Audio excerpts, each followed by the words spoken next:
अब 2.5 साल का बच्चा जो है ना वो आपकी चीज़ों को, क्योंकि अब वो थोड़ा थोड़ा सा बैबलिंग और बोलना, बैबलिंग तो बहुत अर्ली शुरू हो जाती है मगर थोड़े थोड़े वन वर्ड स्पीच उसकी शुरू हो जाती है।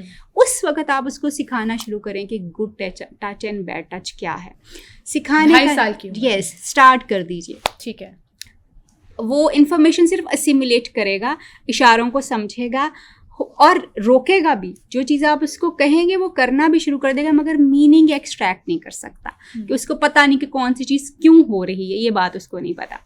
अच्छा, उसके बाद और आपने सिखाना कैसे है उसको, आप उसको बताइए कि ये यहाँ पे मामा बाबा किस कर सकते हैं, अंकल चाचा मामा ताया फूफो किस कर सकते हैं, बट कोई भी यहाँ किस नहीं कर सकता। से नो कोई भी यहाँ पे आपने उसको इस तरह से करना है। फिर आप उसकी बम को टच करते हो कि कोई भी इसको टच नहीं करता, खुद आप उसको हाथ लगा के बम को कोई भी टच नहीं कर सकता। अगर कोई टच करे वेरी बैड, से नो। अच्छा, अब वो सिर्फ इशारों को रजिस्टर कर रहा है और इन्फॉर्मेशन को स्टोर किए जा रहा है, कहीं ना कहीं अनकॉन्शियसली उसकी हैबिट बन जाएगी। हाँ, जब आप उसको बार कंडीशन होता रहेगा, बार बार आपने ये करते रहना और वो कंडीशनिंग होती रहेगी उसकी। ठीक है। और वो चीज़ें करना बंद कर देगा जो आप उसको आज सिखा रहे हैं, लेकिन आपने बार बार उसके दिमाग में ये चीज़ डालनी है। Just no touch, no one can touch it, no one can touch it, only मामा और बाबा विद द परमिशन और डॉक्टर, नो वन एल्स। आपने उसको, यानी कोई भी, इसको उर्दू में बताना ज़्यादा बेहतर होगा कि आपकी चेस्ट, आपकी बम, आगे और पीछे से आपकी पी की जगह, और आपसे बच्चे को ये नहीं समझ आएगा कि प्राइवेट पार्ट का मतलब क्या है ना। प्राइवेट पार्ट तो आपने पेरेंट्स के लिए अभी कह रही थी जो हमें सुन रहे हैं। एग्जैक्टली, आपने लफ्ज़ इस्तेमाल करना है। जो भी आप बच्चे के प्राइवेट पार्ट्स के लिए लफ्ज़ इस्तेमाल करते हैं, जैसे बम अक्सर हम यूज़ करते हैं, नो यूज़ करते हैं, चेस्ट के लिए आप जो भी यूज़ करते हैं लफ्ज़, वो आप वही लफ्ज़ बच्चे को बार बार रिपीट कीजिए। 2.5 साल की 2.5 साल की उम्र में आप ये सब स्टार्ट कर दीजिए कि इनको सिर्फ ये प्राइवेट पार्ट्स हैं, इनको कोई टच नहीं कर सकता और आपने किसी को किस नहीं करने देना। नो, हाँ, क्योंकि वो भी दो लफ्ज़, किस नो, यस किस यस, और फिर आप उसको करके दिखाइए और इससे करवाइए। ठीक है, फिर वो उसकी वो चीज़ें पक्की होना शुरू हो जाएंगी। 2.5 साल से आप इसको शुरू कर दीजिए। बाय द एज ऑफ 4 और 5 उसको कम्प्लीटली ये चीज़ें इतनी अच्छी याद और एप्लीकेशन भी होना शुरू हो चुकी होगी। बच्चा किसी, आप देखेंगे कोई भी उसको किस करने लगेगा वो फौरन यूं करेगा, नो करेगा। हाँ जी, बिल्कुल। और अगर कोई करेगा तो वो आपको आगे बताना शुरू कर देगा। 4 साल की उम्र तक आपका बच्चा जो है good touch and bad touch के लिए बिल्कुल तैयार हो चुका हुआ, उसको समझ आ चुकी क्या है। देन अब आता है कि आपने किसी की गोद में बैठना है कि नहीं बैठना। Very important.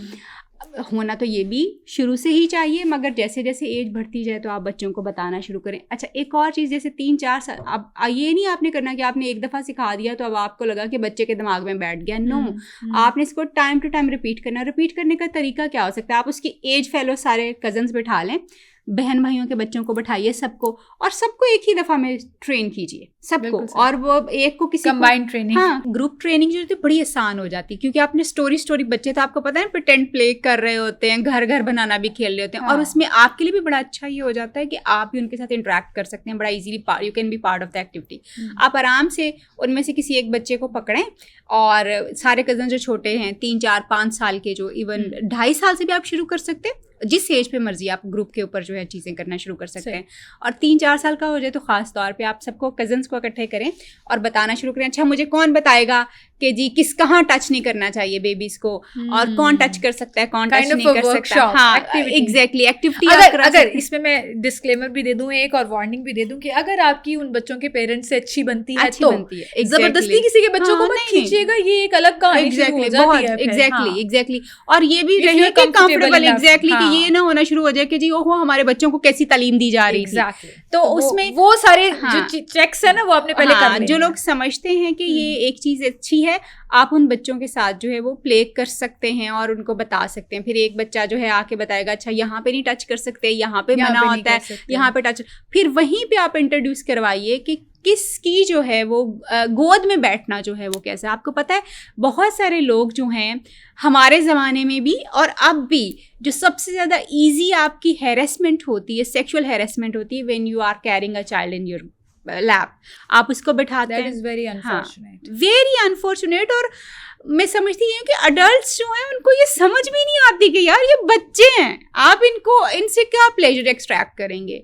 But since we are living in this society, तो हम बहुत सारी चीज़ों को शायद उस तरह से एलिमिनेट ही नहीं कर पा रहे, but we need to train our children कि वो बेचारे एटलीस्ट अपने आप को सेफ खुद जो है वो कर सकें। ऑफ कोर्स उनको मीनिंग तो नहीं पता चलता। व्हाट इज द एज जब पेरेंट्स को स्टॉप लगा देना चाहिए, जब एक लाइन ड्रॉ कर देनी चाहिए कि आज के बाद मेरे बच्चे को या बच्ची को, लड़का और लड़की दोनों को, कोई गोद में नहीं उठाएगा? ये तो आप किसी भी एज पे कह सकते हैं, 3-4 साल की एज पे तो यस श्योरली। लेकिन अगर आप कहना चाहते हैं कि जी आप पहले से एक अपनी बाउंड्री सेट करना चाहते हैं, आप वो कर सकते हैं, वो साथ बैठे हैं, आपके गोद में बैठना ज़रूरी नहीं। मगर छोटे बच्चे, क्योंकि उसके ऊपर अक्सर चाचा मामा ताया खाला पुप्पी को बहुत प्यार आ रहा होता है, तो वो फिर बिठाना भी होता है और आपको अच्छा भी लग रहा होता है। बट वी वेरी केयरफुल कि वो एक कोई बंदा जो होता है ना, उसकी रेपुटेशन जो होती है वो ऑलरेडी फैमिली में उस तरह की ज़रूर होती है किसी एक बंदे की। एटलीस्ट आपको अपनी वाइब, एग्जैक्टली वाइब्स के ऊपर, एग्जैक्टली वो आपको, तो खास तौर पे उन लोगों के लिए जो है आप उनको कह सकते हैं कि जी नो, ये और ये आपका राइट है, आपका बच्चा, उसकी प्रोटेक्शन आपकी जिम्मेदारी है।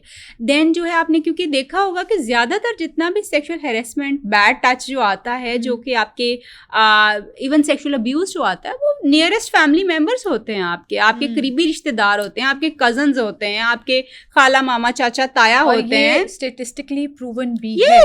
70% हरासमेंट के, रेप केसेस के, जो ये गुड टच और बैड टच की कंप्लेंट्स हैं, वो आपकी रिलेटिव्स हैं। वो एक्सटेंडेड फैमिली भी हो सकती है, लेकिन इमीडिएट फैमिली भी हो सकती है, जो आपके घर में रह रहे हैं, जो आपके इर्द गिर्द के लोग हैं। बिल्कुल ऐसा है। और ये मैं समझती हूँ कि दिस इज़ वेरी अलार्मिंग कि आपको अपने बच्चे को अगर आप नहीं बताएंगे तो वो बच्चा मिसयूज होता जाएगा। बहुत सारे ऐसे केसेस सिमिल मैंने देखे हैं क्लिनिक के ऊपर, जो आके बताते हैं कि जी हमारे चचा हमारे साथ ये किया करते थे, हमारे मामा हमारे साथ ये किया करते थे, पुप्पो, इवन पुप्पो की कहानियाँ बहुत सारी हैं कि वो कैसे टच करती थी बॉयज़ को। तो ये actually this is very very alarming. ये इतना पर्दों के पीछे छुपा हुआ एक ऐसा कड़वा सच है जिसके बारे में ना बात की जाती है, जिसके बारे में ना सोचा जाता है, सोचा ही नहीं जा सकता, और पूरी जिंदगी ट्रॉमा आप कैरी कर रहे हैं। True, hundreds of boys I can tell you clinic के ऊपर, द वंस हु रिपोर्टेड के उनकी पुफियाँ, उनकी चाचियाँ,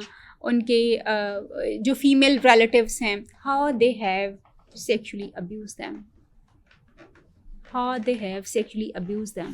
और हम समझते हैं कि लड़कों को तो कोई खतरा नहीं। हाँ, तो लड़के भी उतने ही खतरे का शिकार हैं, वल्नरेबल जितना लड़कियां। मैं समझती हूँ लड़का ज्यादा है, क्योंकि वो इजीली आप बाहर जाता है ना, वो ज्यादा एक्सपोज्ड है टू द वर्ल्ड, ज्यादा एक्सपोज्ड है। और लड़के आपको पता है सेक्सुअली उनकी जो सॉडमी वगैरह होती है, जो सेक्सुअली अब्यूज होते हैं, वो लड़कियों से ज्यादा होते हैं। ये भी स्टैटिस्टिक्स हैं। और वो लड़कियों के थ्रू भी होते हैं और आदमियों के थ्रू भी होते हैं। एग्जैक्टली, क्योंकि वो मेल और फीमेल दोनों ही उनको अब्यूज कर रहे होते हैं। इसमें अब मैं जरा आ जाती हूँ पेरेंट्स के लिए सोल्यूशन के ऊपर। ये तो वो तमाम डार्क रियलिटीज़ हैं हमारी सोसाइटी की जो एग्जिस्ट करती हैं, और हम उसको अनसीन कर लेते हैं, भूलने की कोशिश करते हैं।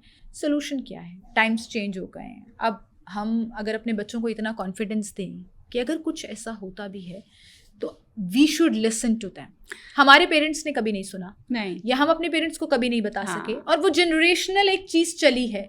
आप बात कर रही आए, हम करते आए। एग्जैक्टली, मैं आपकी बात काट रही हूँ सिमल। आप बात कर रही हो और मुझे वो फीमेल्स याद आ रही हैं जिन्होंने मुझे बताया कि they have been abused sexually in their home, and when they just share this with their mother, तो माँ ने चुप करा दिया।